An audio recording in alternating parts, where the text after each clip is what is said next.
ხშირი შეცდომა არის მეგობრებო, წყობა ინგლისურ ენაში. წინადადების წყობა word order არის საკმაოდ მკაცრი ინგლისურში, ქართულისგან განსხვავებით და ხშირად მოგვდის აქ შეცდომები.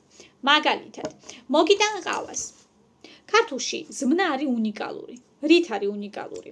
ის მოიცავს ნაცვალ სახელს. ნახეთ, მოგიტან ყავას, მე შენ. ხო? მე მოგიტან, შენ მოგიტან. მე და შენ არ აუცილებელი რომ ვთქვათ, ისედაც გასაგებია. ჩვენთვის გასაგებია, მაგრამ ინგლისურად საუბრისას სულაც არაა გასაგები ეს ადამიანისთვის. თუ ამას არ ვიტყვით, შინაარსი დაიკარგება, ვერავინ ვერაფერს ვერ გაიგებს. ამიტომ მეგობრებო, ძალიან გთხოვთ დაიმახსოვრეთ, აუცილებლად წინადადების დასაწყისში უნდა იყოს ქვემდებარე, ამიტომ არ დაგავიწყდეთ, ხშირად ავიწყდებათ და ხშირი შეცდომა. შემდეგ შემასმენელი და მერე დანარჩენი.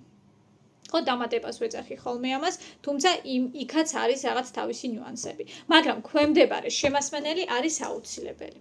დაიმახსოვრეთ ეს და აღარ დაუშვათ შეცდომა.